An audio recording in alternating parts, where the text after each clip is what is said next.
Hello, everybody, and welcome to a special edition of It Was a Thing on TV Presents. Greg here with you right here on Podbean.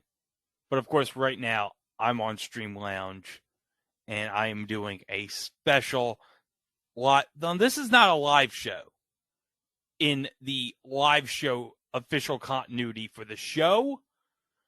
But I figure since I'm going to be starting another podcast by myself real soon on the Place to Be Wrestling Network, I figured, well, I might as well try to see how I do by myself for a change. And I'm going to do a special live watch of a WWF house show from around this time of the year in January of 1986. So when I release this on Podbean, it's going to be released on Wednesday, January 11th. It will be 37 years to the date of this show. That's scary. 37 years. Well, we're all getting old. And on this show, let me see how many matches are on this show. 1, 2, 3, 4, 5, 6, 7, 8 matches. So let me run down the card from top to bottom. We got Lanny Poffo against Terry Gibbs, Moondog Spot against Scott McGee, Wes Thornton against Cousin Luke, Tito Santana defending his Intercontinental title against the Macho Man Randy Savage, Roddy Piper and Cowboy Bob Orton against Paul Orndorff and Bruno Sammartino, Terry Funk against Pedro Morales, Iron Mike Sharp against George Wells, and then Nikolai Volkov and the Iron Sheik against the Junkyard Dog and Corporal Kirshner. And I should note that there was another show this same night, because this is what the WWF used to do. They used to have like an A squad and a B squad. And this was clearly the B squad that was wrestling the Boston Garden tonight, because this was the card at the Spectrum in Philadelphia that night, which was aired on the Prism Network. We have Danny Spivey beating Ron Shaw, Jim the Anvil Neidhart battling to a time limit draw with that jabroni Brian Blair, Hercules over S.T. Jones, Adrian Adonis pinning Tony Atlas, King Tonga, that's Haku, beating Tiger Chung Lee, WWF champion Hulk Hogan and Andre the Giant beat King Kong Bundy, Big John Studd, and Bobby the Brain Heenan in a handicap match at 12:17. When Andre pinned Bobby Heenan with a boot to the face. And then Bret Hart beat Ivan Putski, and then Ricky Steamboat beat Don Morocco. And then the main event, Davey Boy Smith, the Dynamite Kid, the British Bulldogs, beat the WWF Tag Team Champions of the Dream Team of Greg Valentine and Brutus Beefcake, but by disqualification, so no title change. But if you listen to episode 148 of the Mothership Podcast, obviously, you know, they won the tag team titles at WrestleMania 2. And, of course, as Gorilla Monsoon would famously say for the rest of the year to WrestleMania 3, when regards to Brutus and Greg, the nightmare at the Rosemont Horizon. So, yeah, this is going to be the second live show I'm doing. I did a live show back in June of last year. Not a live show. It was a thing on TV Presents solo last year that I did in my car. So this time, going completely raw. Not Monday Night Raw, but raw. But not raw as in eugenics. Woo! What the hell is that? That's eugenics. Okay, so what you're going to do is you're going to go to Peacock, or if you're one of the lucky ones not in the States that still has the WWE Network, go find WWF Boston Garden 1986 under WWE Old School, and whatever the season is for 1986. Go find that and search the January 11th, 1986 show from the Boston Garden that aired on Nessun. Search that. Pause your stream at the 0002 mark. So 2 seconds into the stream. And then when I hit play, after I give a 5-second countdown, hit play, okay? 5, 4, 3, 2, 1, play. And I should note, I'm not going to be paying attention to the whole show. I'm just going to talk about other things in regards to the podcast. And also, as I'm recording this, it's Monday night, and the Georgia TCU College Football Playoff National Championship games happening at the same time. So, going to be probably watching that on my Fire TV also while I'm watching this. So, that's what's going to be happening. And we just launched I'm doing this on Monday. We did Sirota's Court. That was an interesting episode going to the history of I guess a pre-Night Court. And hey, it had Fred Willard on it. Always down to talk about some Fred Willard, but I gotta say, Double Trouble Chico's Money in the Bank on Thursday. That's gonna be very good. Oh, Lanny Poffo. I think he's gonna give us a little poem here for the crowd. He doesn't even have any frisbees. He's just handing notes. I guess they're a bunch of poems that he's throwing to the crowd too. But okay, I want to hear this poem.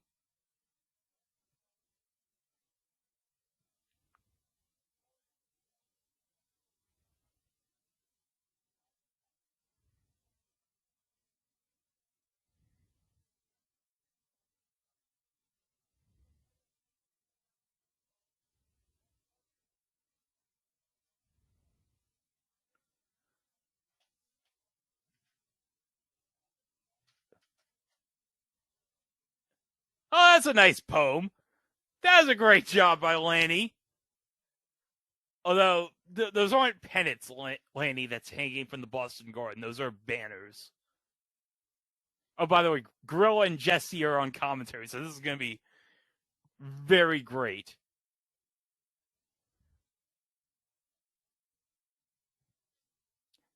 Oh, no. Lanny Poffo got pushed by, Terry Gibbs. This jabroni. But also, we got should note, going back to the podcast, we got a makeup mini-sode that's coming out sometime this weekend. And also, me and Chico did a live watch of Star Trek V, The Final Frontier, where we're going to answer the question, what does God need with a starship? Apparently, they got to take it to a distant planet somewhere and then find God. And then along the way, you run into David Warner and the planet of galactic peace. Oh, we got at least a decent crowd here at the Boston Garden for this show. Whenever the World Wrestling Federation invades anywhere, according to Gorilla, it's the hottest ticket in town. And I'm going to say it. I can't disagree. Oh, my goodness. The referee kicked Terry Gibbs' hand off the top rope. He was like, no, I'm not having none of that. I'm not having touched the rope. Kick it. Kick. I got to note, one disappointment I was looking forward to, because one of the things that me, Mike, and Chico have looked forward to the last 2 years was the Nickelodeon wildcard game that was in conjunction with the CBS wildcard NFL playoff broadcast. And I just found out they're not doing a Nickelodeon broadcast this year. They actually used it on the Christmas Day game between the Rams and the Broncos. because I believe Fox got an extra wild card game. Oh my goodness, they got an extra pair of like yellow steps that they were putting in. What happened to this? Did the steps break or something before the match? Yeah, but yeah, they're not doing the wild card game this year, and I think that's kind of disappointing. Me, Mike, and Chico, we have had great fun doing the wild card game the last 2 years, and of course, we had the one of our favorite moments was probably in the history of the podcast was during that Bears Saints Nickelodeon broadcast when Jimmy Graham made that garbage time touchdown catch with no time left and just went into the. And there's another pair of steps.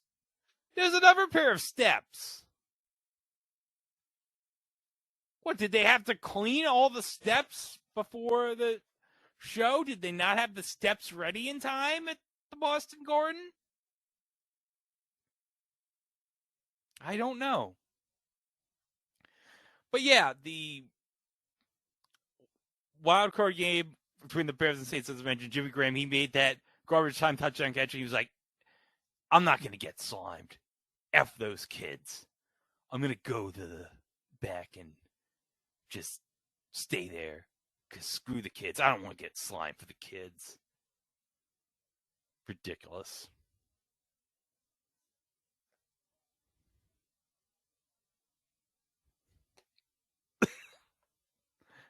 I knew Lanny was coming out, according to Jesse, so that's why I got my shades on. And Terry Gibbs just rammed Lanny right in the corner and just gives him a shot and a slap.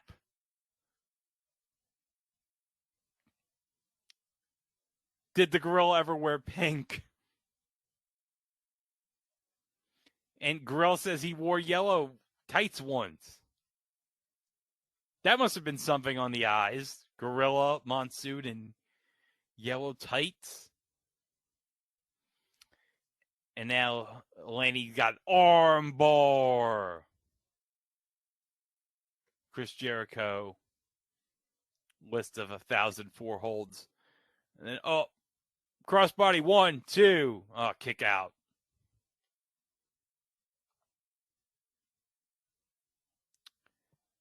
So, yeah, if you actually notice, if you've listened to the Sorotis Court episode that was released, I kind of was distracted a little bit because when they gave the uh-oh cue, they were like, Greg, it's your cue, say uh-oh. And then I finally did it. There's a reason why I did this, and I don't know if you know this, but I am officially an uncle now. That's right. My brother and sister-in-law, they had their little girl was born last week. And yes, yours truly, Greg Diener, now officially an uncle. So I've not had a chance to see the baby yet. My parents, my mom and dad, are in Philadelphia right now. They've been there since last Tuesday. I don't know when they're coming home. But yeah, I've been handling the fort down here in the LI by myself. But yeah, I didn't handle myself. My parents keep texting me. It's like, Greg, are you all right? I'm like, yeah, yeah, Mom, yeah, Dad, I'm fine. Everything's fine. How are you? Yeah, I'll probably see the baby sometime in the future at least. They named the baby Sydney. That like SYD, like the actress Sydney Sweetie from Euphoria. So yeah, the baby's name is Sydney with a Y in the after the S. So yeah, backbreaker coming up from Terry Gibbs. 1, a 2, and a kick out. Oh man. Not going after the pin hard, but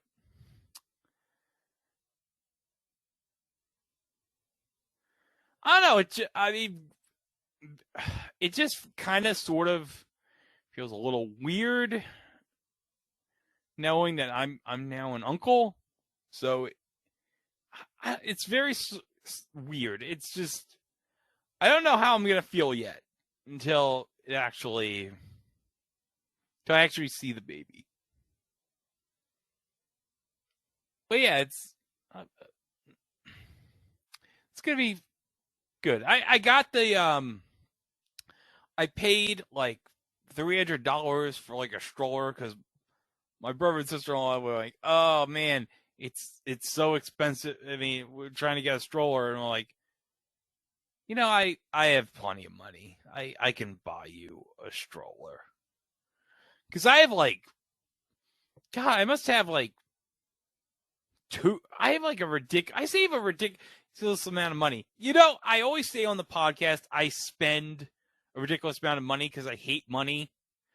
But I also save a ridiculous amount of money too, because I'm like, you never know when there's going to be a day when you're going to have to buy something that's worth a crap ton of money.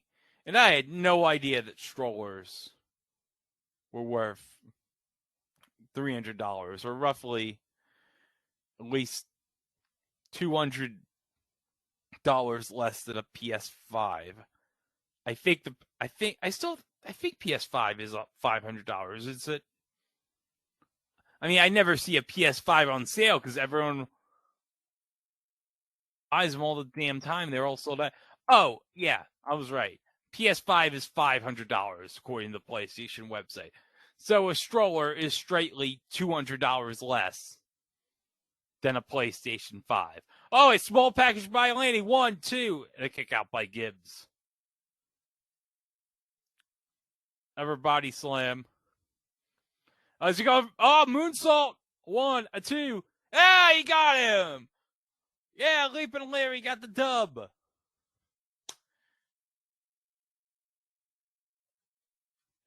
And this Boston crowd, they're going wild. They're like, Lanny! Yeah, Lanny, you won the match! And Lanny just did a little flip. And he shakes the hands of some youngsters in the crowd. Now we're going to watch an instant replay. There's the body slam. Then Lanny goes up. It was from like the second. Lanny was on like the second. His like foot was on the top rope, while his other foot was on the middle rope. That was a weird moonsault, but it got the job done.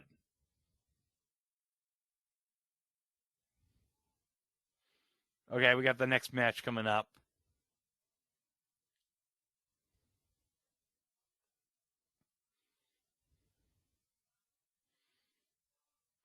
Moondog spot from Ports Unknown, and I don't know. I'm guessing Ports Unknown is the your local trailer park somewhere. His opponent, Scott McGee.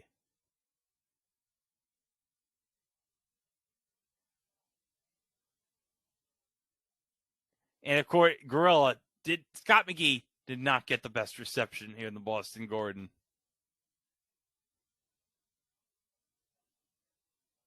And now the ref's checking.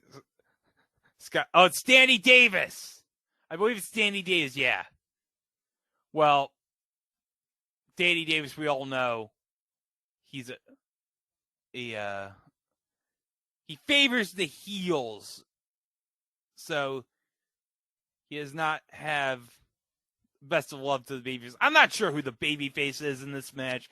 I'm not sure who the heel is in this match. And Moondog Spotty's rubbing his hair. I'm guessing he has a little dandruff. Maybe you can get some Head and Shoulders. Moondog Spot, you can get that all cleared up real good.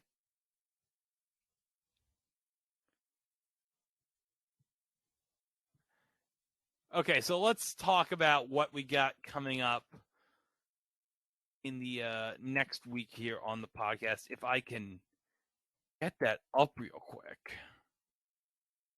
There it is on Google. Okay. Yeah, so let me just look to at least the next month or two. We are going to do two wrestling related things coming up in a few weeks. If you know what wrestling related event happens around January, you probably have a good idea what we're going to be talking about, sort of. And then we're going to be talking about something that happened in wrestling the exact same night. Again, if you know what happens this time of year in January and what happened opposite the first iteration of this, you have a good idea. But then after that, I think it's the last week in January of when we're taping. We're actually going to cover good sports, which was my pick for the Election Day episode, which lost. It's the 91 CBS sitcom with Ryan O'Neal and Farrah Fawcett. Basically, the reason I picked it is I remember this kind of getting a ton of hype. I remember seeing like things in it in Sports Illustrated as a kid, and I remember this was hyped, sort of, because it's fair. I mean, obviously, Farrah Fawcett and Ryan O'Neal were going out at the time. I don't know if they were married or not. I gotta check good old Truth by Consensus Wikipedia.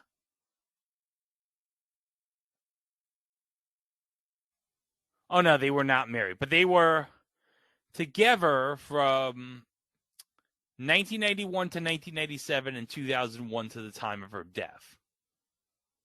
So yeah, they never married, but they were like together for a long time. I guess it was kind of like a Kurt Russell Goldie Hawn thing, where like they never have officially married, but they've been together like forever. You might as well assume that they are married. And then we'll be covering a Super Bowl on this podcast in the first week of February. And it's a very infamous Super Bowl. It's a more recent Super Bowl from the last 10, 15 years. And I should say it's infamous for one particular incident. So that's your tease for that. And then we'll be up to 350, which we'll be covering the slap, which, oh dear Lord, that's been something I've been wanting to talk about since day one. The slap with Zachary Quinto and Uma Thurman and Big Tandy Newton and a whole bunch of other people. I gotta go wiki the slap US. Because, yeah, people forget this is based the slap on an Australian series. Melissa George, Brian Cox of Succession.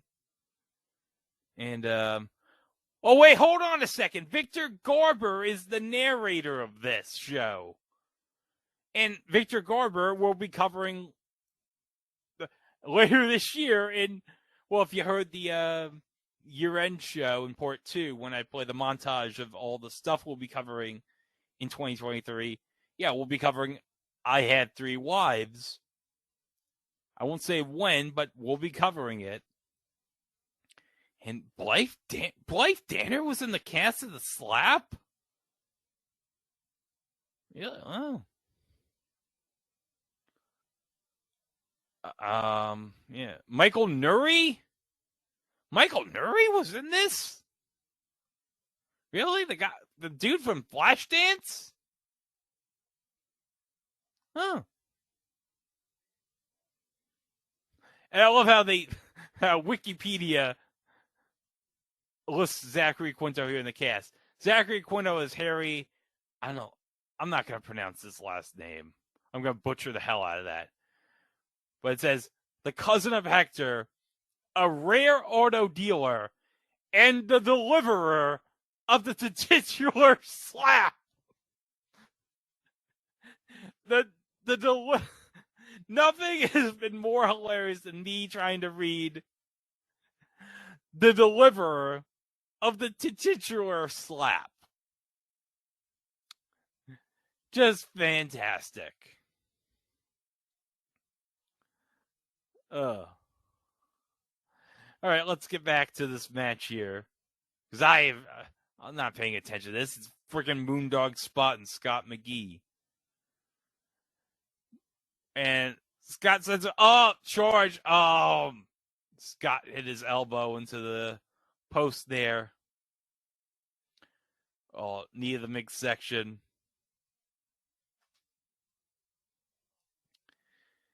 And a kick.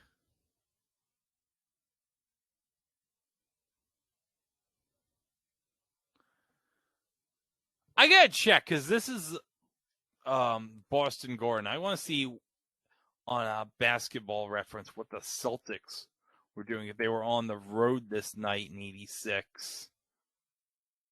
I'll look right here, Basketball Reference. Scheduling results. Okay, they were on the road this night. They were playing the Kings in Sacramento. And believe it or not, the Celtics actually lost to the Kings 105-100. It was their 9th loss of the season. They dropped to 38-9. The Kings went to 21-30. So let me read off the starting 5 for the Celtics here on the Basketball Reference box score. We got Dennis Johnson, Larry Bird, Scott Wedman, Robert Parrish, and Danny Ainge. Larry Bird with 29, Dennis Johnson, Robert Parrish with 19, Scott Wedman with 10 points. Only 4 points for Danny Ainge. And let's go to the Kings. This is going to be real fun. Oh, hold on. Someone we talked about just last week, Reggie Theus, was on the Kings roster because as we mentioned, or as Mike mentioned, Reggie Theus would have been traded to the Kings after when he left the Bulls. And then as we mentioned, he got traded with a draft pick to the Atlanta Hawks. And as Mike mentioned, that draft pick turned out to be that was traded with Reggie Theus, Elegante, a.k.a. the Giant Gonzalez. And that was absolutely fantastic. So, yeah, Reggie Theus was on the Kings starting lineup with Mark Woodson, LaSalle Thompson, Mark Olberding, and Terry Tyler. And Mike Woodson, of course, would I believe that's the future coach of the Knicks. Let me just look. Yeah, it is. That's the future head coach of the Knicks, who's now the head coach at the University of Indiana. Now the head coach of the Hoosiers.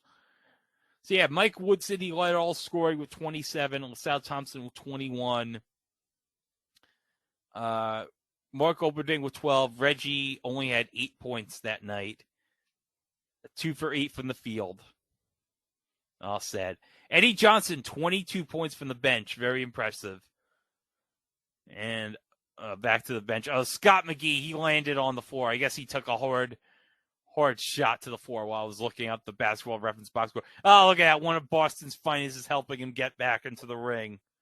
Oh, that's nice. Good on you, Boston Cop, for helping Scott. And Moondog Spot, he's just ramming him. Okay, I figure Moondog Spot definitely the heel here.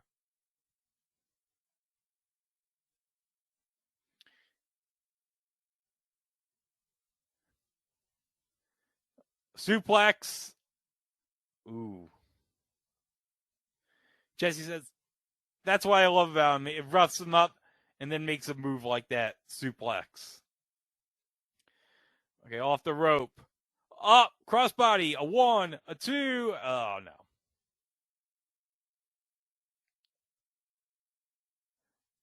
And is he going to small? No. Just a punch. A 1, a 2.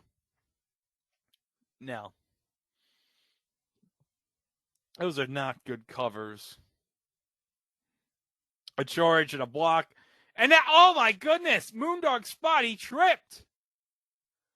That's like me, whenever when I press the wrong button in like 2K, and one of the players falls down or something, or in Madden or whatever. Someone must have accidentally pressed like the flop button on Moondog Spot right there.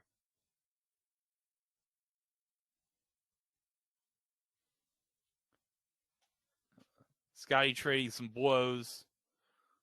Suplex.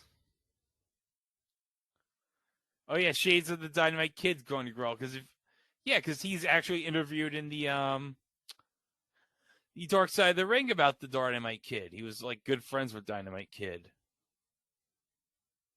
That's a real good but also very depressing episode of Dark Side of the Ring on Dynamite Kid. Oh, Moondog Spot, his hands are stuck in the ropes. And look at Danny Davis' help. Look at that. Danny Davis helping Moondog Spot get out of the ropes. Like I said, he's not a good man. Chico here, he'd say he's a bad man. A 2 and a kick out.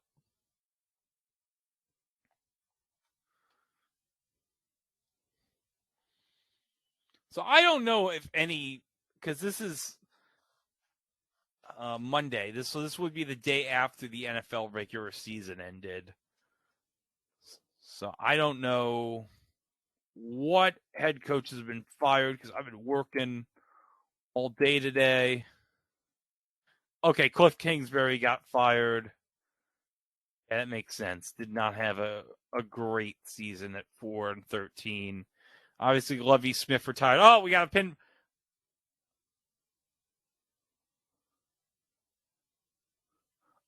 Oh, Moondog was preoccupied with trying to get his bone.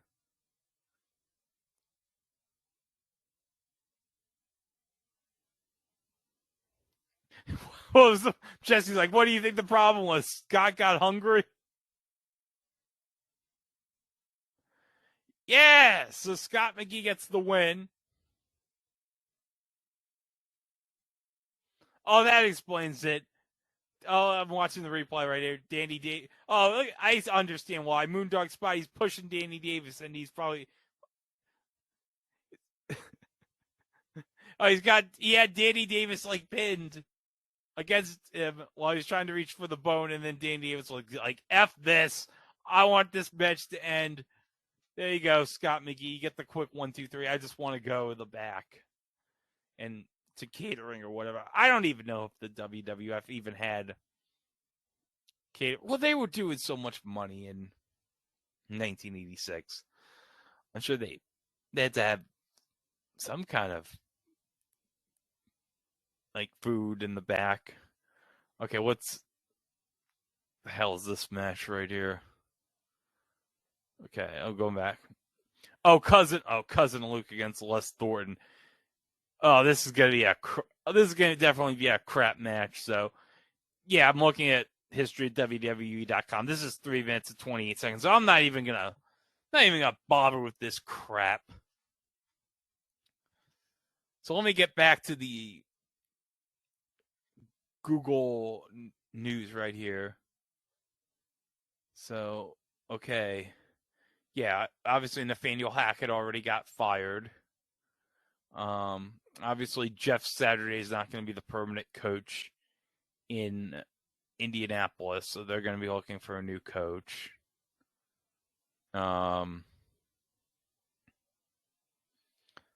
Looking at SI.com right here. And this is from it's from Albert Breer. The Texans are looking at Eagles coordinators Jonathan Gannon and Shane Steichen.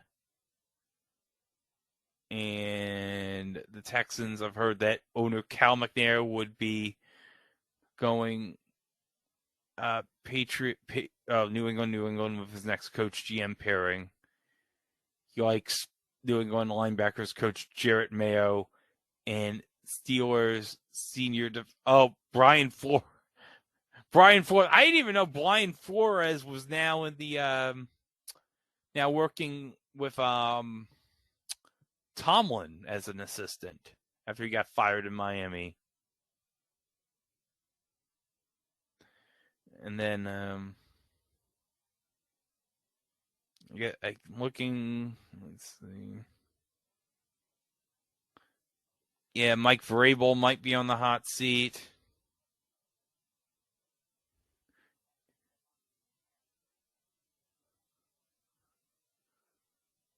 And just a bunch of whatever. So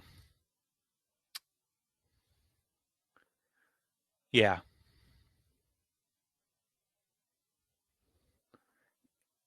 Uh-oh.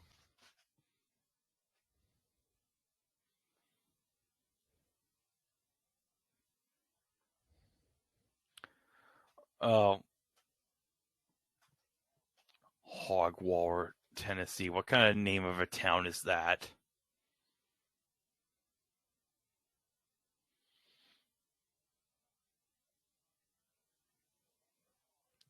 Probably Lord Wolsey was wrestling hogs, according to Jesse. And Les Thornton, he's getting boots to the. This is such a boring crap match. Hillbilly Jim bringing in members from his hillbilly family. He just splashed him in the midsection, just literally sitting down. Cousin Luke won the match literally by sitting on the guy. That is awful.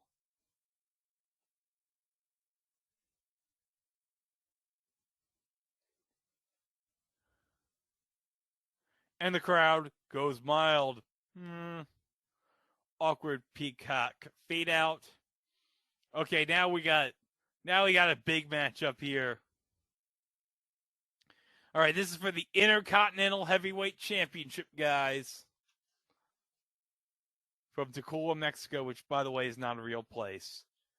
Tito Santana.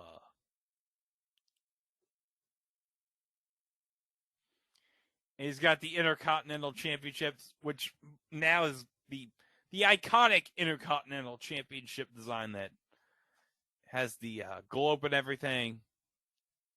Very nice. And yeah, here comes the Macho Man with Miss Elizabeth. As Pomp and Circumstance is playing. And we got the security entourage of all the Boston police officers as they're leading Macho Man and Liz to the ring right here. And Gorilla, surprised that Macho Man would let her out first, which, yeah, because you'd figure Macho Man with that big ego would be like, "Oh, Liz, you think I'm gonna be coming out first? I'm the Macho Man. They came here to see me. They didn't come here to see you, Liz." And one fan in the crowd, he brought a big giant Macho Man sucks sign out to the crowd. I'm sure this kid worked very, very hard on the sign. And it's very nicely made. It wasn't like made with like how you see people with signs in this era. It's like maybe they wrote it on like a marker or a Sharpie, or they made letters out with tape and they taped it onto some cardboard. No, this man made a very professionally made sign. Probably had it made out at like a print shop somewhere, like a professional print shop. Oh, this guy's got a trucker hat that's holding the sign. I gotta say, wherever you are, you're where. Oh, did they confiscate that sign? Oh, that's yeah, they confiscated the sign. Well, that stinks. Well, this is 1986, so I guess "sucks" is considered a bad word. But look at Macho Man. He's he's using Liz as a human shield against Tito, and I gotta say that isn't right. You can't do that. You can't use your manager as like a human shield just because she's a woman. Yeah, Gorilla said that's a coward's way, and I gotta agree with Gorilla.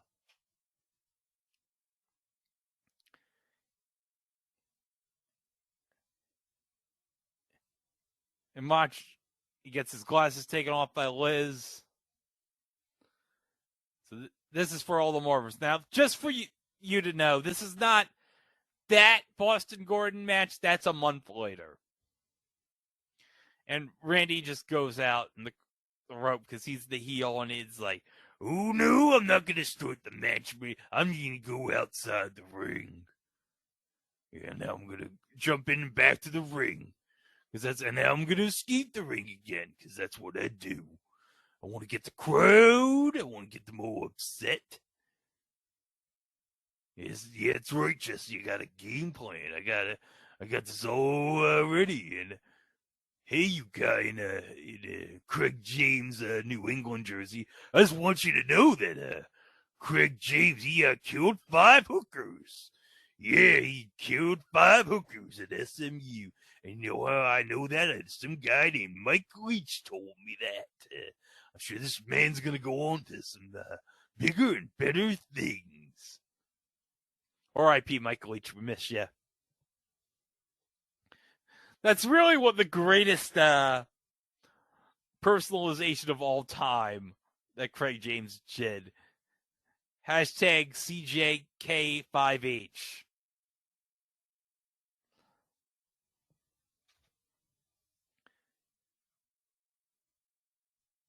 All right. And Macho, he's not even wanting to bother with Tito. He just wants to play the crowd, and there's no question in anybody's mind who and he's still ducking out. Go on, Randy. Get in the ring.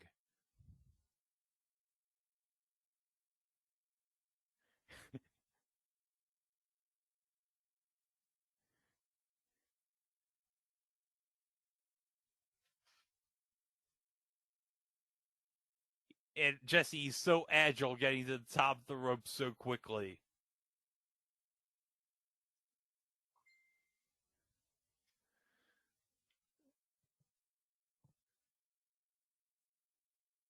Oh, geez, Jesse. Okay, I'm looking in the chat here. Okay, so for those of you who don't know, I guess Mike posted on Twitter today because Wake Mortondale's YouTube channel posted something. It's a pilot called Let's Get Personal that has Larry Anderson, Sally Julian, and friend of the show, Tim Stack in it. And I have not seen it yet, but he posted something about it onto the show Twitter account. Let me try to play it right now. You know, speaking of the Twitter account, I just want to say something. It's a good thing if you go back to when we did the T-Ocho show that Mike did that whole thing with the changing his Twitter handle from his handle to the T-Ocho show Twitter handle. Because I remember he originally wanted to do it with the show account, and we were like, no, that's not a good idea. And if he did that now, I guarantee you with the current Twitter management that Mike probably would have gotten hit. We would have gotten hit. He probably would have gotten either his or our show account banned from Twitter for changing the handle, or we couldn't be allowed to change it back to the original handle in like 6 months or something stupid. Well, oh my God, Jack Campion is on this pilot? This Let's Get Personal? Jeez, yeah, Jack Campion, for those who don't know, he was on a whole bunch of game show pilots as a contestant. I think we talked about him in Second Chance, the 1977 version of Second Chance, obviously, the original version of Pressure Luck. Oh, Chuck Woolery? Chuck is in this? So you got Chuck, Tim Stack, and Sally Julian in one pilot? And Jack Campion? Oh, my goodness. That is... Wow. I gotta watch this one. I'm done here watching this house show. I mean, I think the only Chuck show we've done is we did Think Like a Cat, like way back in episode 5 with That's My Dog. Yeah, that was like in the early days of the podcast when we were doing once a week shows, where sometimes we actually would cover like 2 shows in the same episode. Uh-oh. Macho. He's going to go 1, 2. Nope.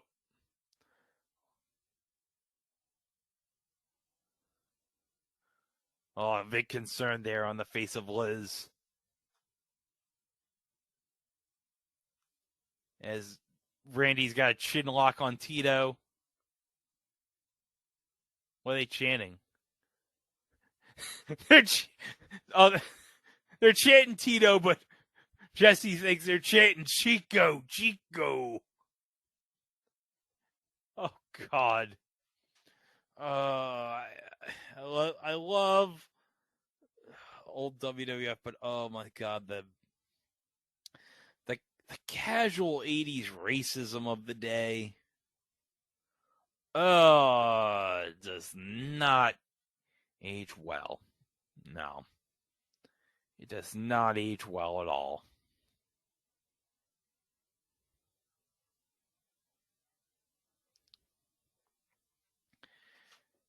So Savage, I'm trying to think. He's only been in the company since, I want to say, fall of '85, because he would have been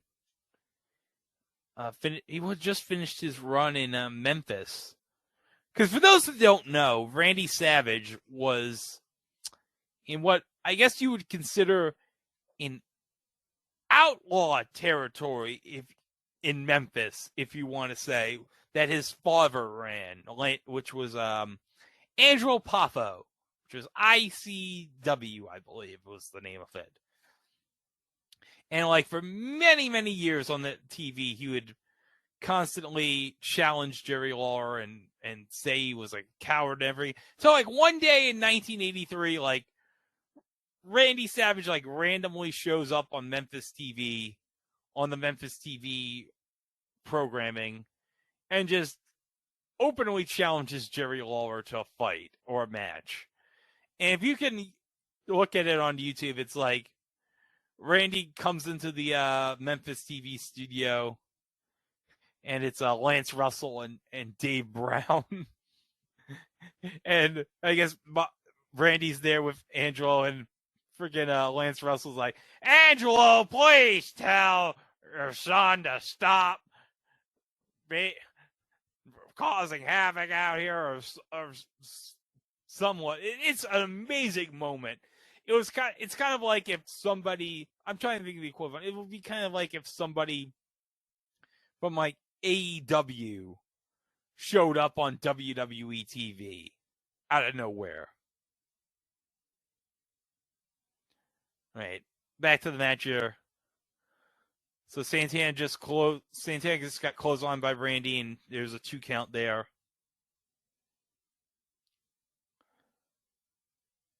And Jesse's teasing the elbow, saying he may finish him up, Gorilla. And we got a sleeper hold on.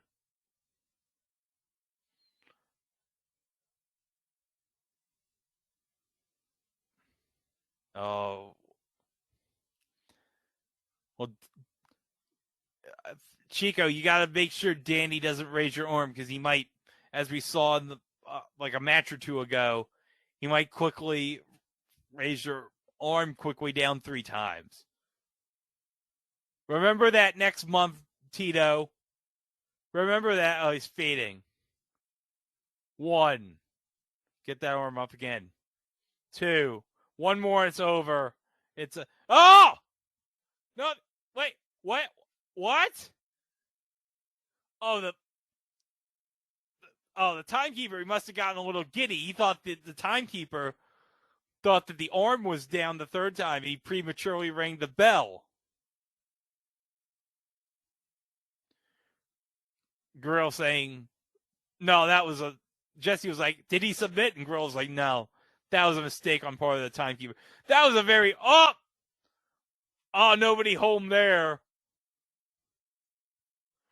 I think Randy might have hit his head on the mat. And a punch and another punch. And now Randy's trapped against the ropes. And Tito's like, yeah, I got him. I got him right where I want him.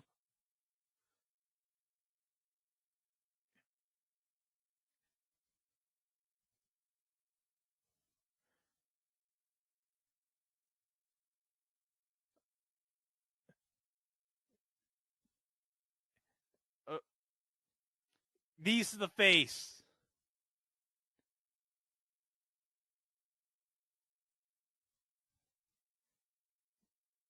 All right, now Macho's free.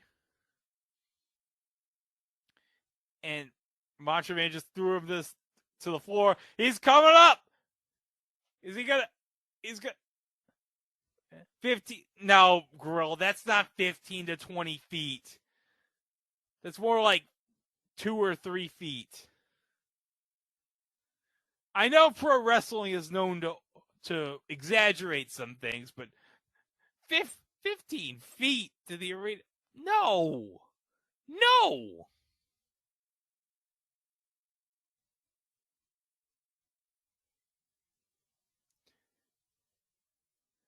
Yeah, get Tito back in the ring. You can't win a belt on a count out.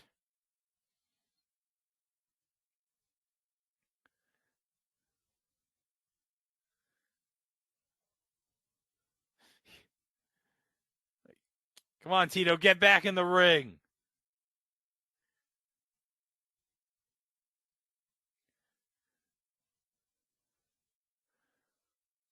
Oh, punch and another punch. Punch. Tito. Knocked. All right, get back in the ring. All right, Tito's now back in the ring. Tito going back. Elbow.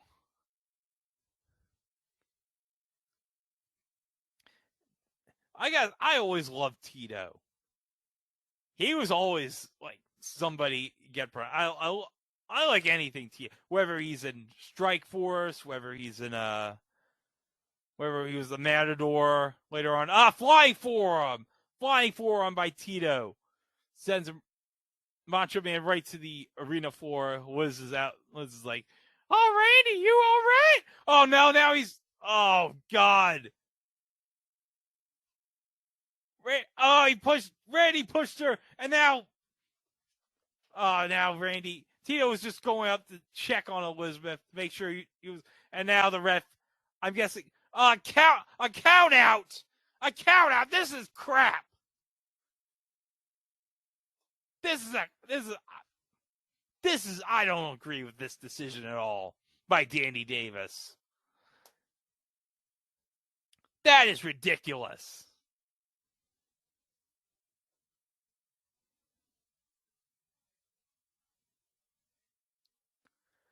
So, like, okay. So I know that next month Savage wins the title from Tito here at the Boston Garden, the next monthly house show, but it's like they set up this match by having Randy win by countout, but not this is like weird booking here.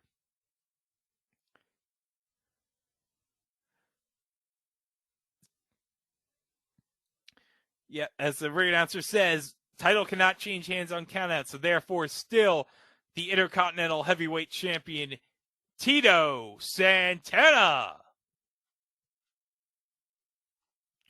So yeah, getting back to Tito a little bit, yeah, I had a little kid his El Matador figure. I'm trying to think. Maybe my parents got that figure at like a Toys R Us or a KB for like maybe Easter of '94. That was a good figure. Like for some, because Hasbro would reuse like some of the body shapes for like later WWF figures because they used the same like body shape for Jake the Snake Roberts for Tito. And actually they also did the same thing with Virgil. And actually as I look behind me I see the Virgil figure hanging right on my bookcase. He is a glorious figure of Virgil. I hope because I know there's this one place on online called Wrestling Figure Workshop that sells like figure belts for the old WWF Hasbro and WCW Glue figures, and they made like accessories like as we see Mr. Wonderful Paul Orndorff and Bruno Sammartino against Roddy Piper and Cowboy Bob Orton. And Mr. Wonderful and Bruno are giving their shots here on Roddy and Orton to thunderous pops here from this Boston Garden crowd. Yeah, Wrestling Figure Workshop, it's a great store. They got like accessories for some WWF Hasbro figures. They have like a briefcase for the IRS figure, which obviously is great because IRS being a tax man, of course, he's got to have like his little briefcase to take with him to the ring. And they also have the little cattle prod for the Mountie, the shock stick that I think I talked about with Chico in one episode.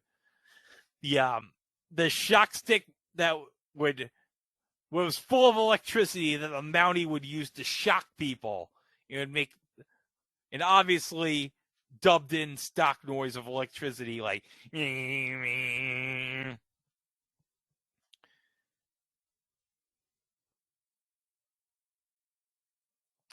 oh,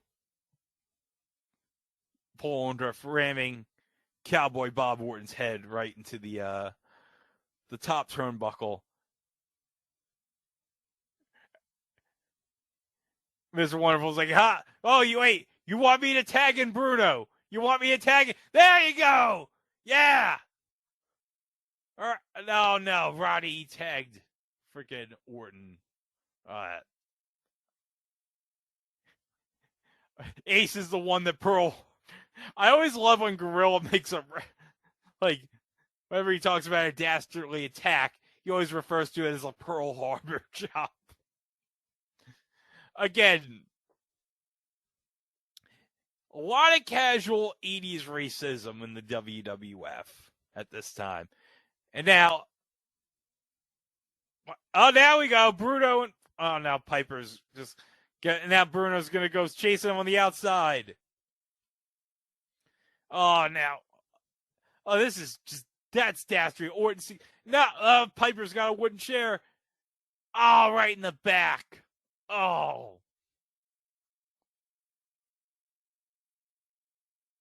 This has turned into a hardcore match all of a sudden. Wonderful just threw the chair into the ring.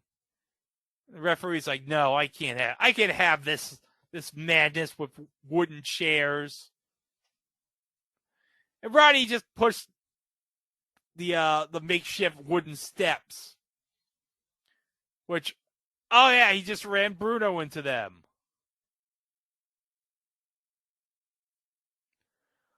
I don't know. I think wood. I'm trying kayfabe wise, I'm trying to think. If you're rammed into wooden steps in wrestling, I gotta think that's gotta hurt less than getting rammed by metal steps.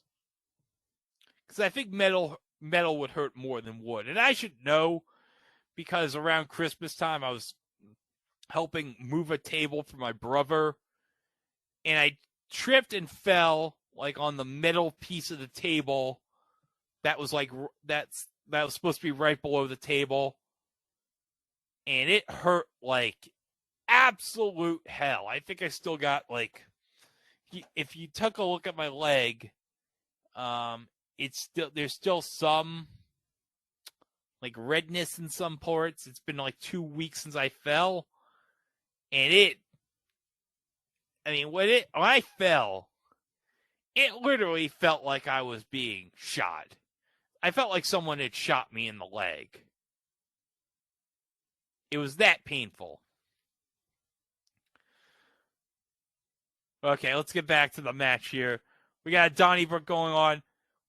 Mr. Wonderful trying to pile drive Roddy, and then Ace Cowboy with the cast. That's ridiculous. Cowboy Bob Orton has had that injury for like so long, and that cast for so long. That injury has had to have healed by now. That's just two. Kick out. Mr. Wonderful has kicked out. Oh, thankfully, the match is still allowed to go on. Oh, thank heavens. Oh, geez, I just turned on the college football playoff championship game, and it's 10-0 Georgia with 6:51 to go in the first quarter. Well, I kind of figured that.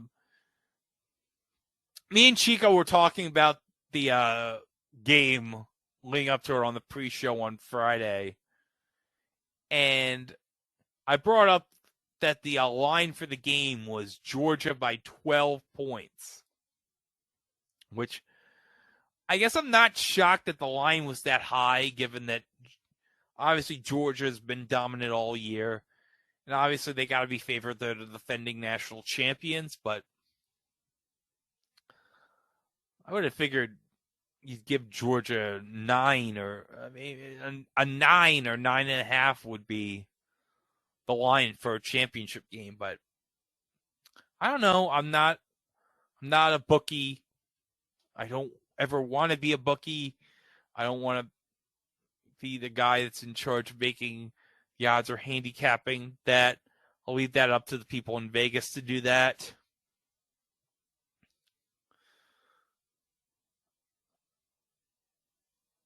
Okay, back to this match. Piper's laying on blows on Mr. Wonderful.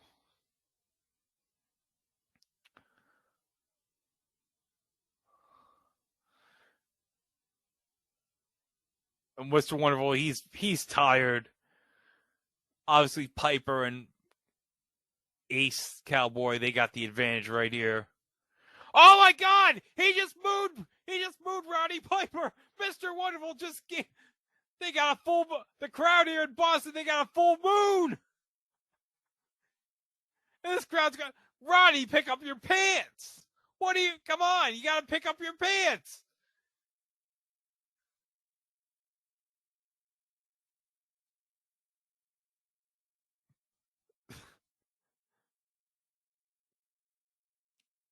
He's still got, he's giving, Roddy's certainly giving the people here in Boston a show. Moon over Miami, am I right?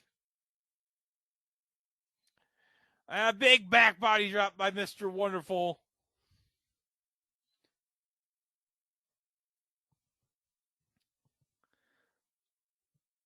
And a clothesline.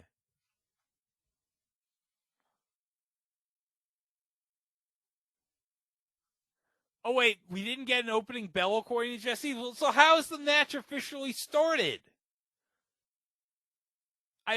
Did they just say F? Well, considering the last match, the timekeeper prematurely rang the bell, I'm guessing they probably were like, no.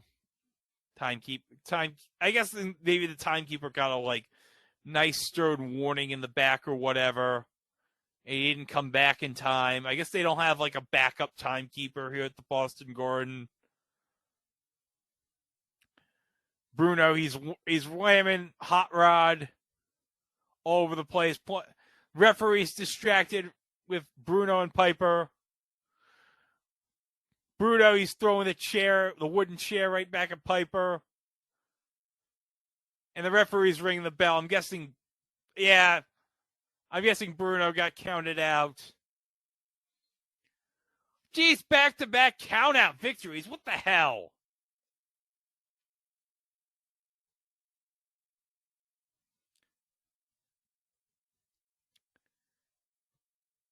According to Jesse, Piper and Bruno, they were the legal men in the ring. We're going to get an announcement from the announcer. Yep, that's official. Ace Cowboy and Roddy Piper are your winners. A very disappointing loss for Mr. Wonderful and Bruno Sammartino here. And Bruno's trying to get clarification from the ring announcer. It's like, I don't know what to tell you, Bruno. You didn't get back in the ring in time. So, yeah, we're watching the replay. Mr. Wonderful, he made the tag to Bruno. Bruno threw Roddy outside in the second rope. And this is where it all...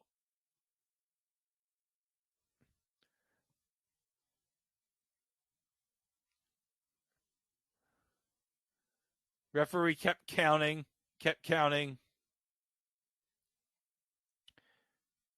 And then, here we go. Bruno's just going to throw the chair at Piper. And then Roddy's probably smart. He's like, oh, wait, ref, you just counted 9. I'm just going to get underneath the ring here. And there you go. That's why Roddy's such a good wrestler. He's so smart.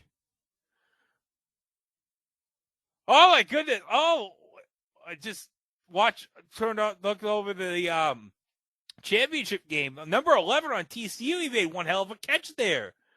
Probably about 50, 60 yards.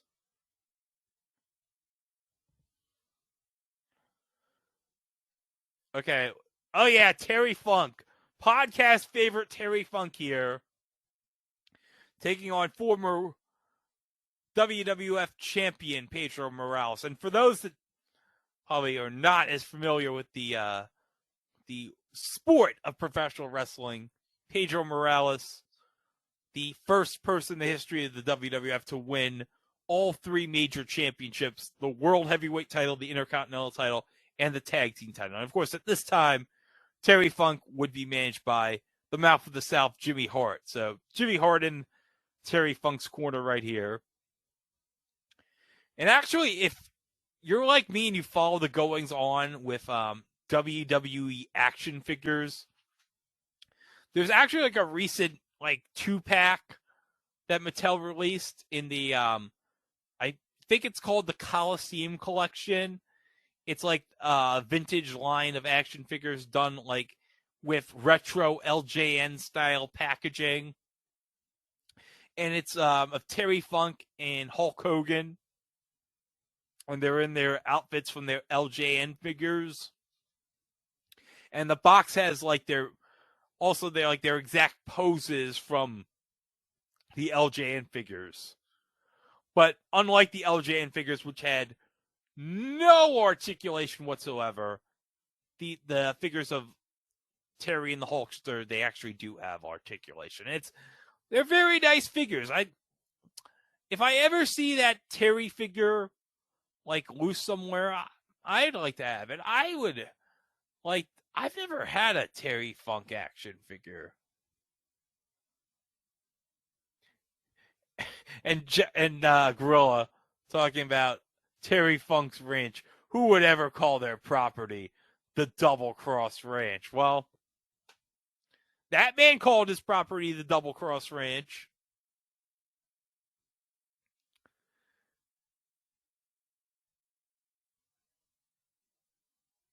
And obviously Terry's trying to play up, and he wants Pedro to lose his cool.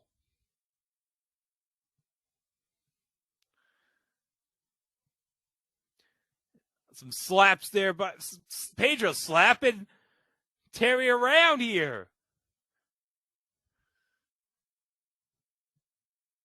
And Jimmy on the megaphone, he's like, "Come on, Terry.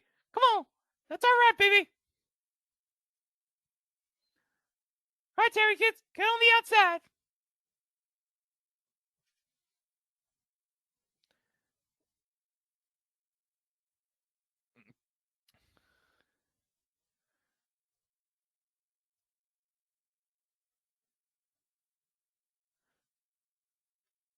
Terry, wait, Jimmy Hart never sleeps? Oh my God! Pedro just went on the outside, right to Gorilla and Jesse right there. Gorilla and Jesse are like right outside the ring with like a big wooden table. And Jesus, lucky Pedro didn't land on the wooden table.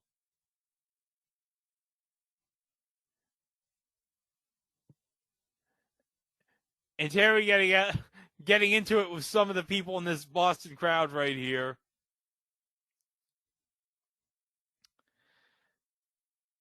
Terry might have a match with the entire crowd here at the Boston Garden. That'd be awesome. I'd love to see Terry just take on everybody here in the crowd here in Boston. Be a hell of a show. Okay, TCU, they just scored a touchdown. And it's, 4:45 left in the first quarter. And they're going to kick the extra point. There it is. Okay, 10-7 Georgia right now.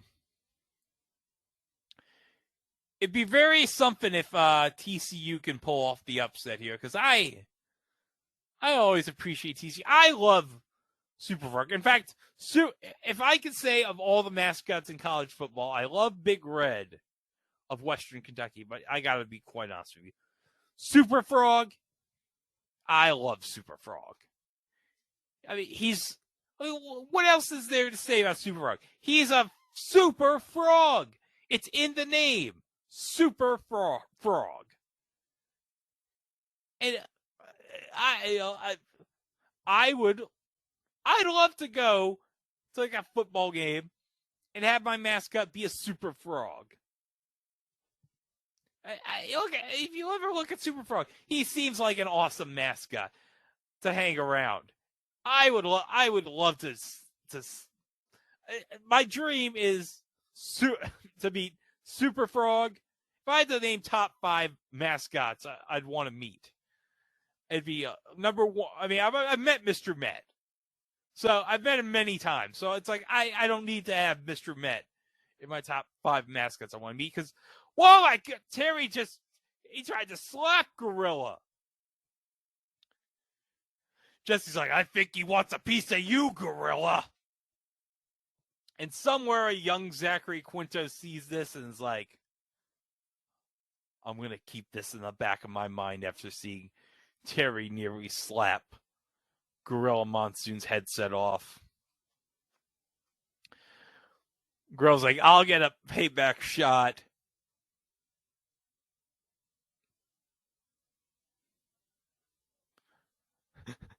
Says, highly unlikely I'll get back in the ring, but it might take place in a back alley somewhere. I'd like to see a back alley brawl between the Funker and Gorilla.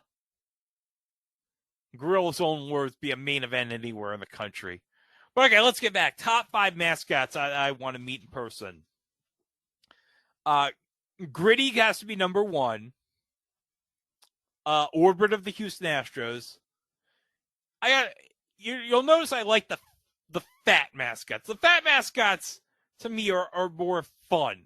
I like mascots that have a little chub to their belly, because I can relate to them. Blue, the mascot for the Indianapolis Colts. And then 4 is obviously Big Red. And then last but not least is Super Frog. So that's my 5.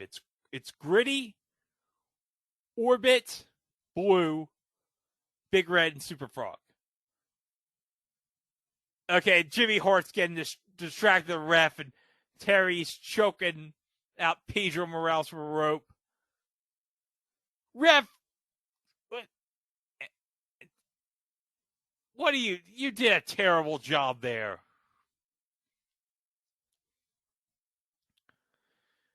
In the mouth of the South, he's giving Terry some instructions. And he's distracting the ref again. What, ref? Pay attention to what's going on.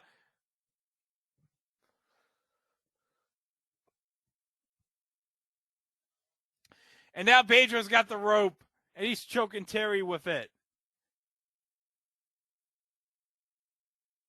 And yeah, Pedro, smart Pedro. Put the tape into your trunks so nobody can see that.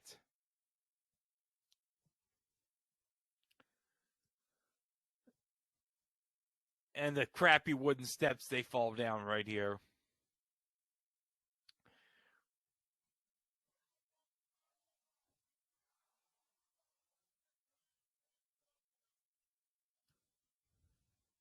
Does that guy on the outside here at the Boston Garden, does he have like dyed rainbow hair?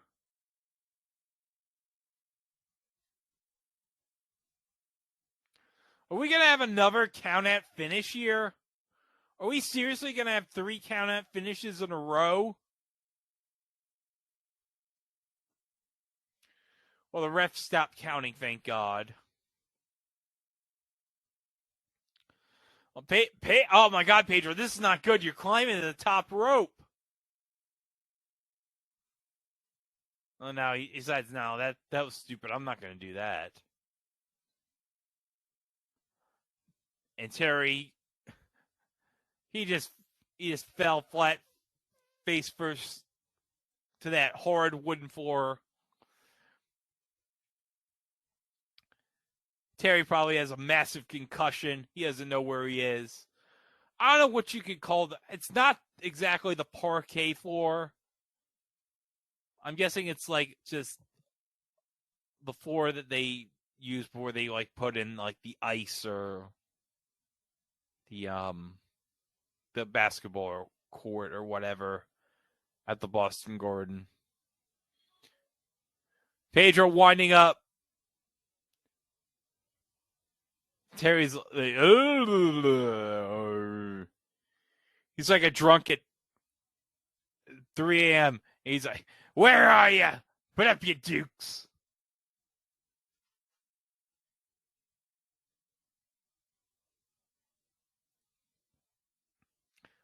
Oh.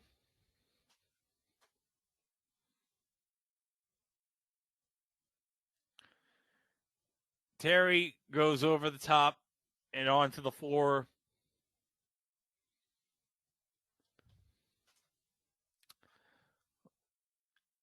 And going to the aid. So I don't know if I told you this as Pedro is chasing Jimmy around, but I did get a new laptop for Christmas. It's a new gaming laptop. It's an MSI Raider GE76 that I got at my parents got at Costco. This was my Christmas gift from them.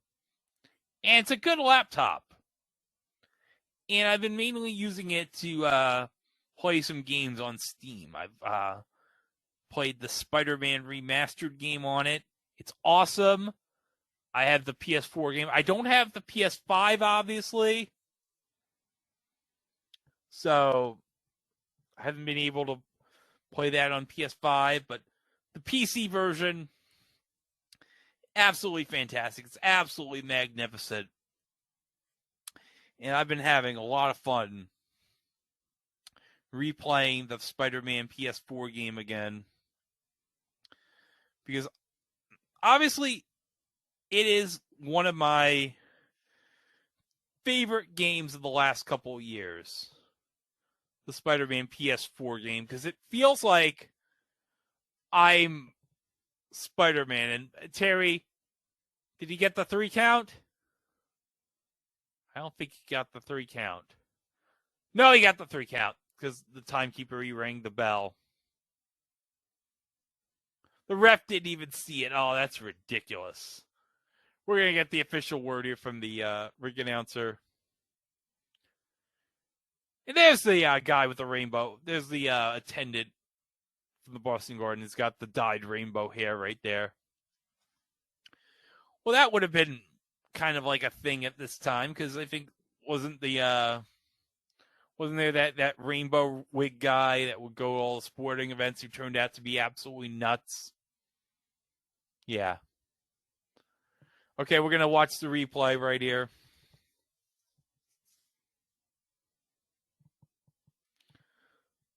Oh, no, I think Terry... Did Terry get a moon... No, I think it's like a. Oh no! Yeah, he moved too. Jesus, there's so many Roddy got his pants pulled down. Terry got his pants pulled down. Do any of these wrestlers know? Okay, this is being like taped for like Nesson. You gotta pull your pants up, buddy. You're on I know you're on like regionalized sports television, but I mean, come on.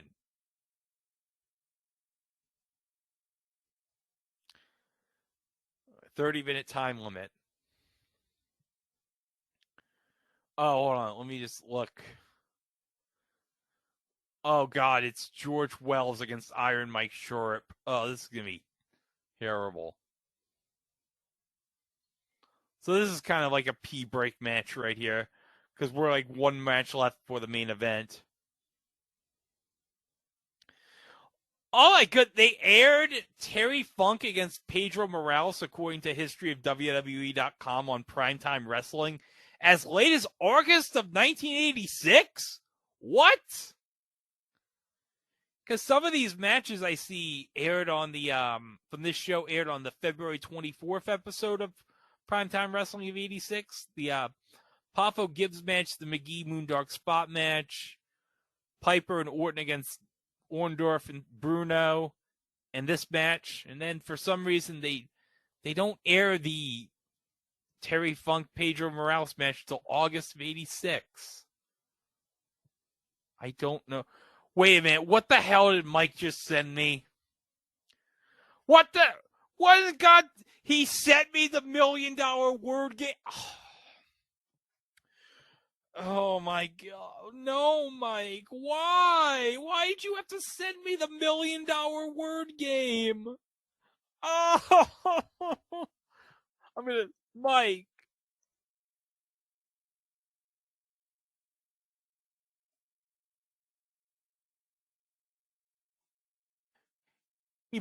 I put in my private Facebook chat I had with Mike. Why did you send me this? And oh my God, there's an opening.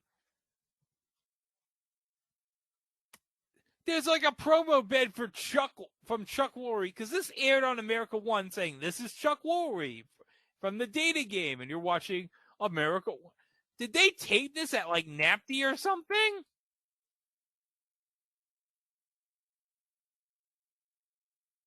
Oh my God, this is a terrible game. Oh, Mike sent me like the $1 million word game. It's like this Canadian game show. Like, I gotta say, it was about, I want to say maybe 20 years ago. And it's literally one of the worst pieces of crap I've ever seen in my life. And we have it on the list. And we're probably eventually, well, we're gonna have to probably put it on the schedule after Mike just sent it. Oh,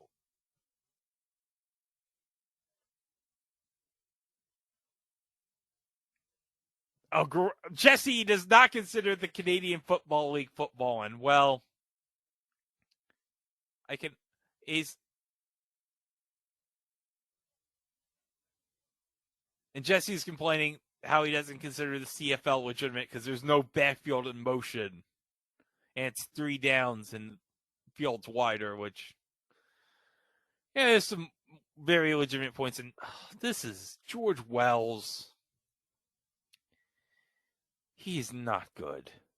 Like, I think like the most memorable thing about George Wells was him losing to Jake the Snake at WrestleMania 2 and the snot coming out of his nose as Jake put the snake on him. He put Damien on him.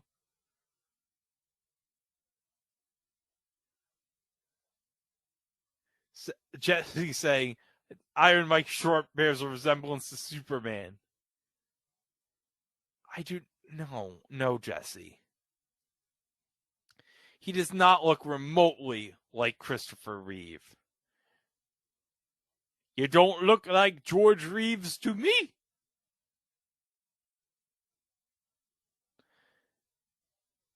Why? Why do we have to see a test of strength spot here between these two?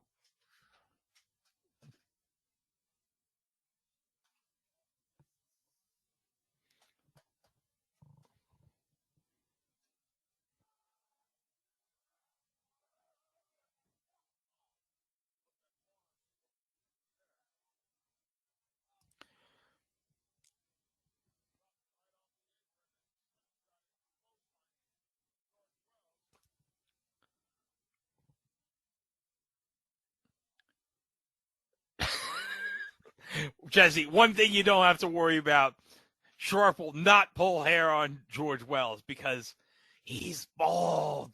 George Wells does not have any hair.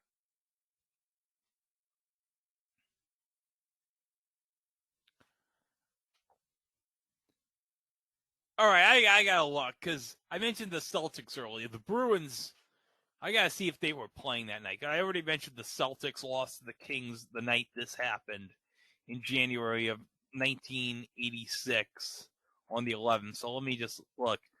Okay, going to hockeyreference.com.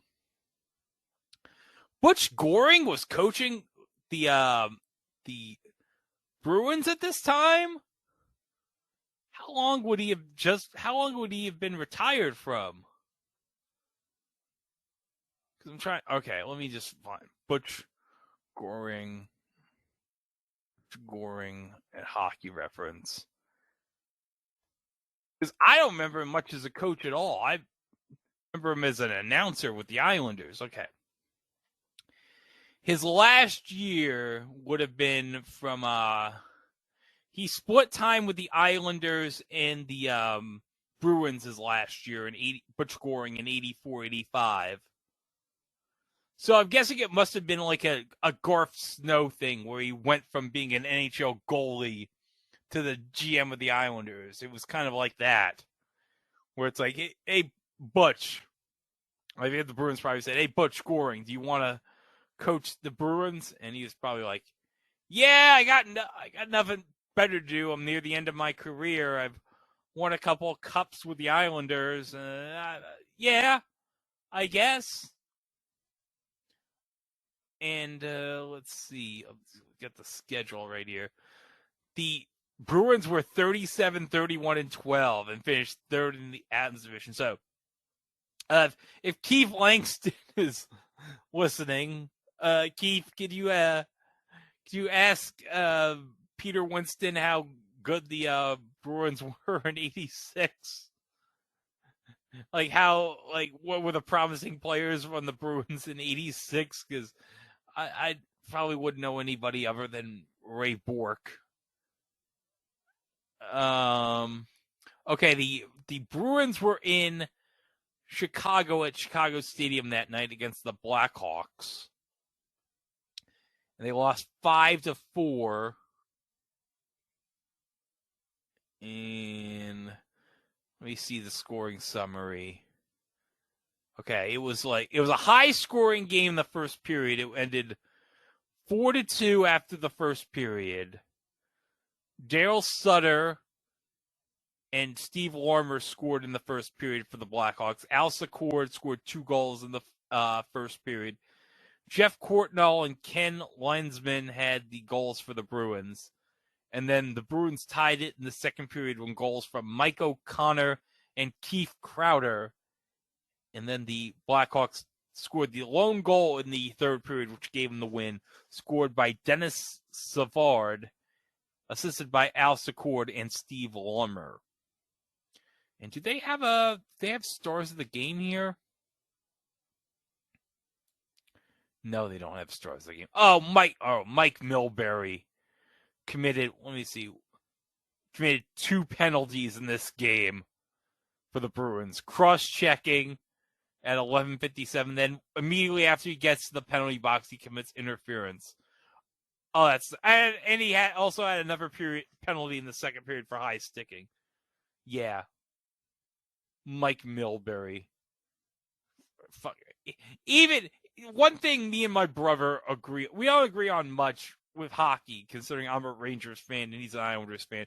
But one thing we both agree on, Mike Milbury absolutely sucks.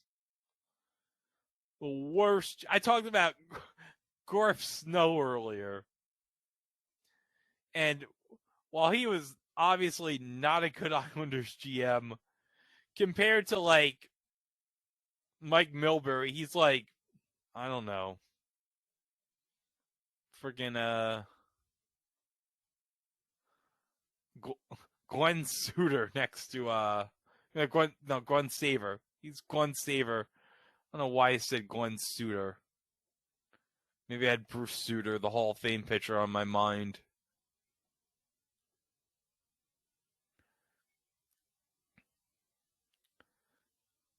Okay, good. Yeah, the match is definitely shifted in Iron Mike Sharp's favor. Okay, that's good, Jesse, because I don't care.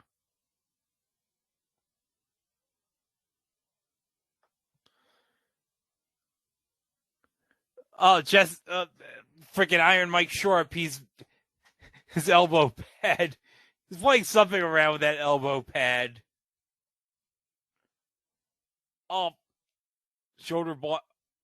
It says that's the ending of the match. A shoulder block. Really?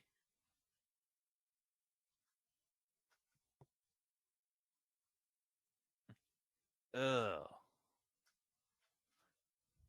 All right, we're gonna get the announcement right here. Oh, thank God this freaking match is over.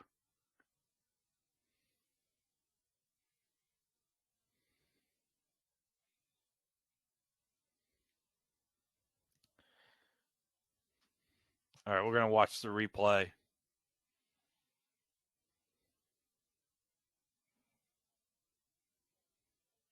George goes in. The shoulder tackle. Jesse, the big Canadian Football League shoulder block. Because George Wells played in the CFL. Get it? All right, now we're going to have our main event of the evening.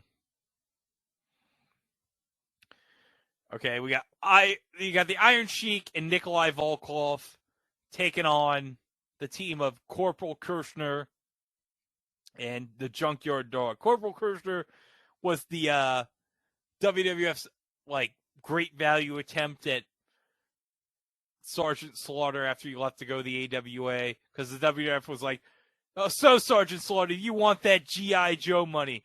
Well, we'll have our own version of you with blackjack and hookers.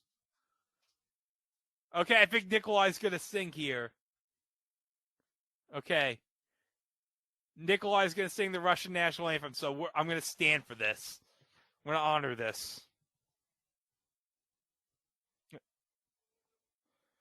It's a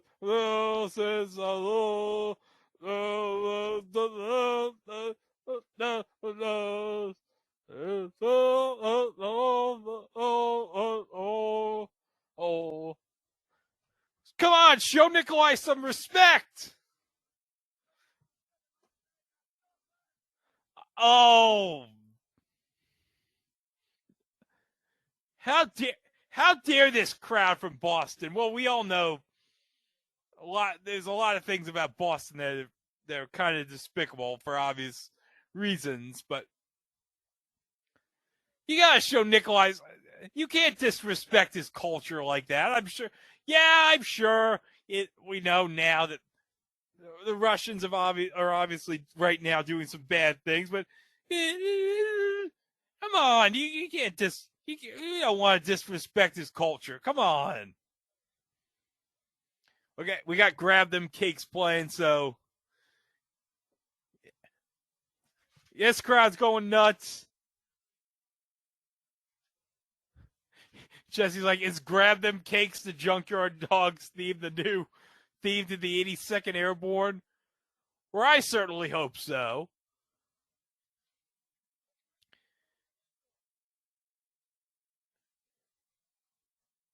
And this crowd, they love the Junkyard Dog. Everybody, who doesn't love the Junkyard Dog? I mean, come on. He came out. He got a chain. He has a chain with him. He has Thump on the back of his tights. His LJN figure was the best. There's nothing more awesome than that junkyard dog LJN figure. Crowd trading US. Oh, this the national championship right now though.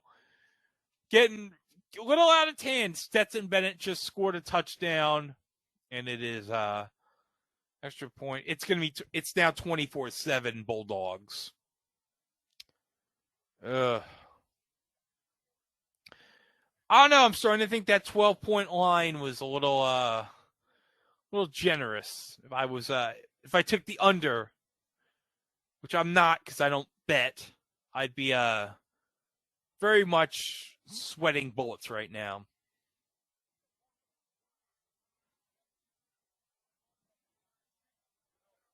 And Cheeky Baby showing off. Look at my muscles. Look at my muscles here. Bust. Cameraman, zoom it.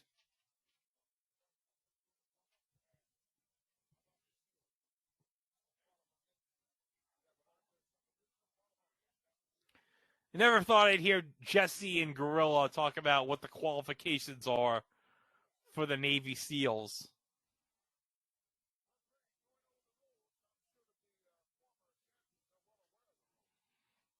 Yeah, they're sure aware the rules are, right, Gorilla? Wink, wink.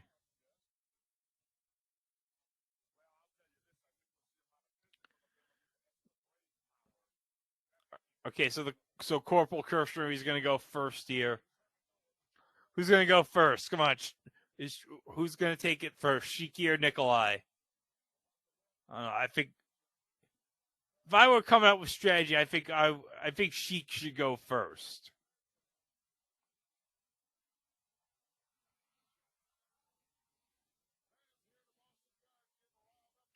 Come on, guys, make up your minds. Okay, yeah, Shiki's going to go first against Corporal Kirshner.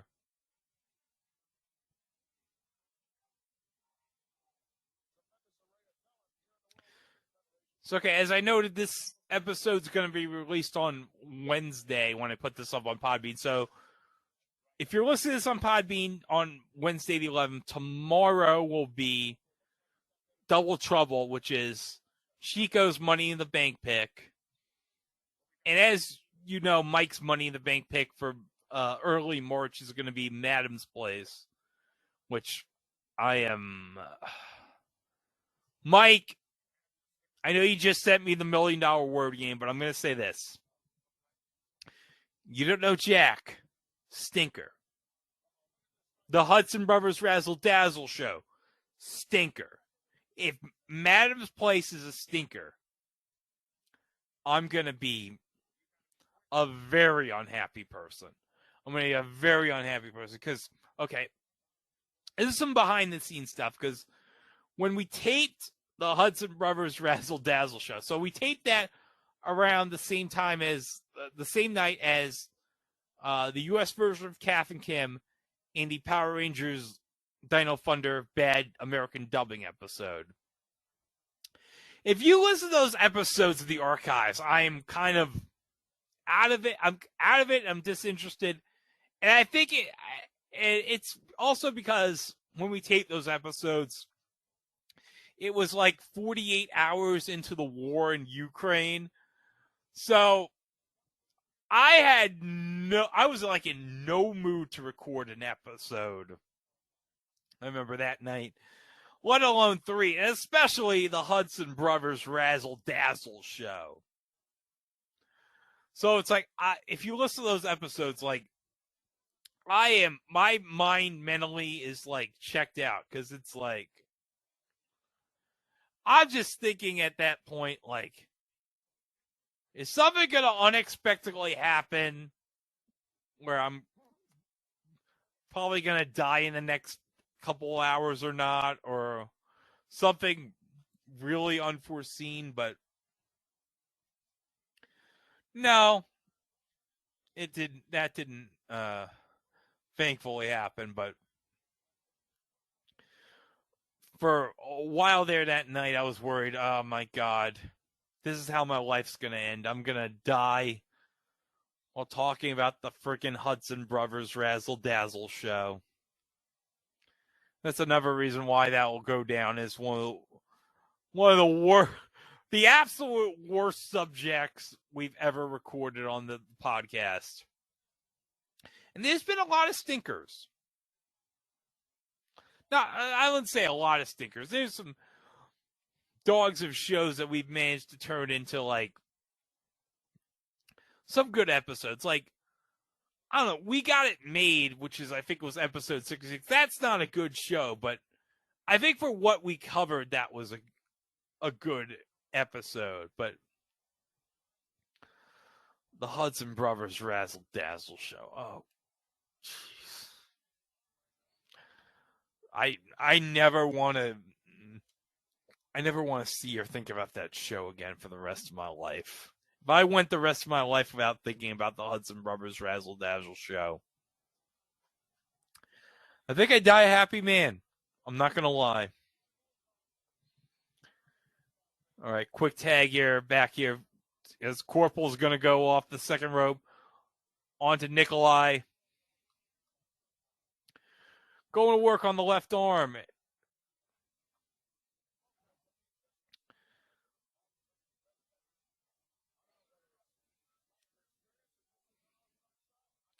I wonder if Corporal Kirshner, does he wear those? Does he wear that Is he supposed to wear those military fatigues everywhere he goes? Being a corporal and all? Is he supposed to be like one of those guys that's supposed to live his gimmick like 24 hours a day, 7 days a week? I don't know. And the crowd here in Boston, they're chanting USA, USA, and garbage is being pelted to Sheik and Volkov because they're dastardly foreign heels. Sheik's like, look at my muscles. I'm showing off my muscles. Look at that. And he's spitting on the corporal.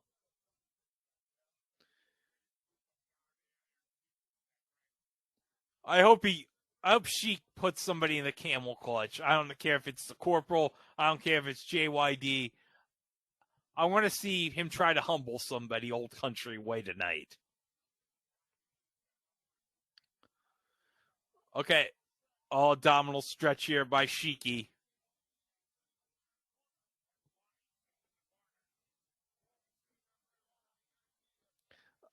Corporal is getting that energy from the crowd. He's like, yes, the strength of America. The strength of America is powering Corporal Kirshner.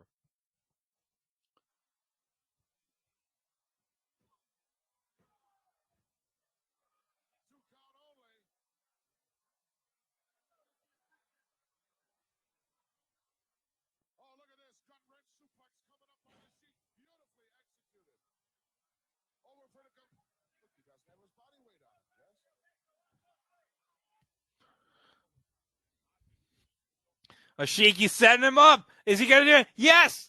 Is he going to? Yes. Yes. He's got it. He's got the camel clutch. It's all over unless JYD can do something. Come on, make him submit, Shiki. Make him say uncle.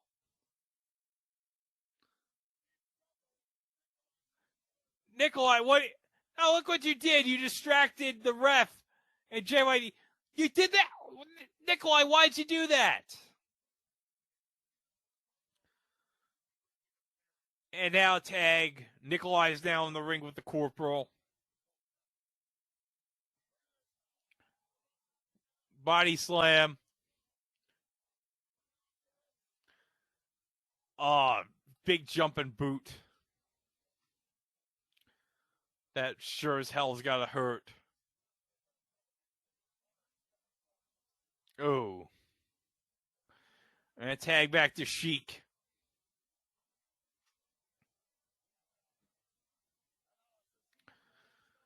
Are we gonna have it get a suplex? No! Corporal's gonna is he gonna no? Is Corporal gonna reverse it? Yeah, he got it. He got it reversed. Ooh.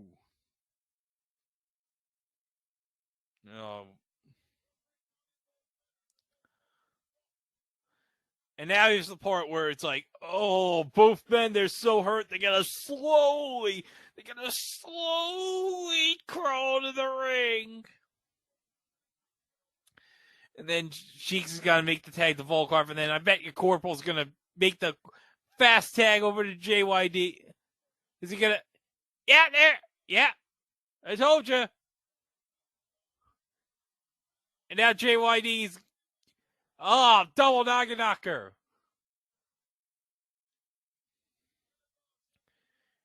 Clothesline. A one. Shiki pushed the ref. That's a DQ. That was an obvious DQ right there. I don't know what the ref was doing.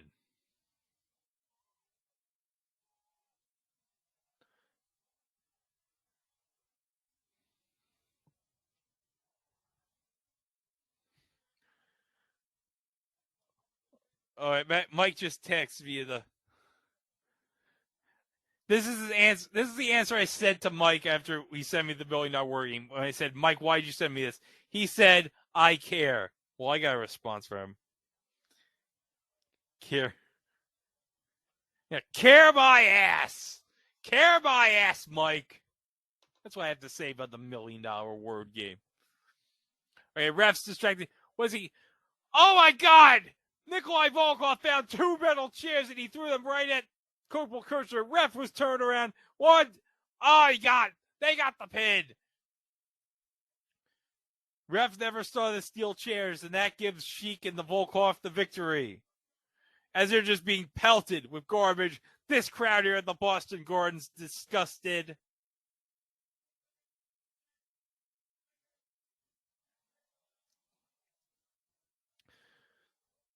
So Shiki, Baby, and Nikolai are victorious. And we're going to watch a replay coming up in a second. As the one lady in the crowd just waved the crowd like, hey, I'm on TV!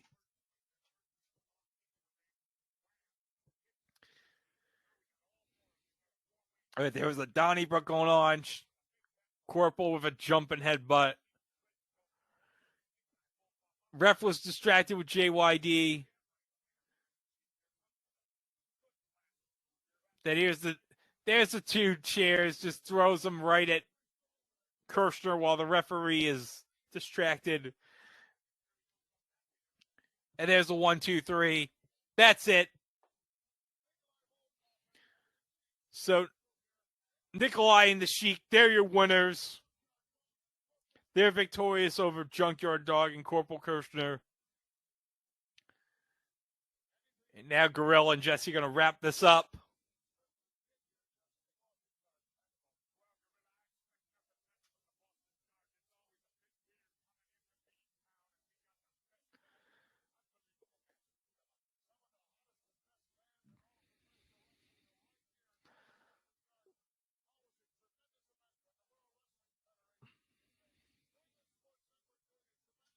A tremendous job by the New England Sports Network.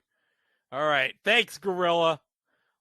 Oh, my God. What a dynamite show that was here tonight. And I got to say, probably not the best card in the world. Obviously, the Philadelphia crowd, they got a much better show with the Hulkster and Andre against Stud Bundy and the Brain. But yeah, they set up some big matches because the next show, obviously, the next monthly house show is Tito and Savage in their rematch for the Intercontinental title, and you know what happens in that match. But there's a big cage match the following month between Bruno Sammartino and Roddy Piper, which is an excellent cage match. So if you are done watching this, maybe afterwards, you watch that February 86 house show on Peacock or WWE Network if you still have that, because that is an excellent house show. I think most of the Boston Garden house shows from 88 are on, not 80, 86. The 86 Boston Garden house shows are on Peacock / WWE Network. And also, I think they added within the last 6 months some of the Canadian house shows from like Maple Leaf Gardens in the 88, Well, they in the 88 section, not 86. What am I 86, 88. Probably because they were both years the Mets won like 100 games and made the playoffs those years. That's probably why I have 86 and 88 confused in my mind. So, yeah, of course, I'll have to, because I always bring back to the Mets, obviously. Well, that's going to do it for this experimental solo It Was a Thing on TV Presents live watch of this WWE Old School on Peacock, and I hope you enjoyed it. I don't know how well received this is, but you know what? For something that's 2 hours, not bad. Just a lot of things. You know, me becoming an uncle, the vacancies in the NFL, Moondark Spot's hair. It was very geez, Moondark Spot, get some head and shoulders, will ya? But yeah, a fun night of shows tonight of wrestling, and we got a fun bunch of shows coming up for you in the weeks and months ahead here at It Was the Thing on TV. So until then, I'm Greg, signing off, and we'll see you for the next one real soon. Have a good night, everybody.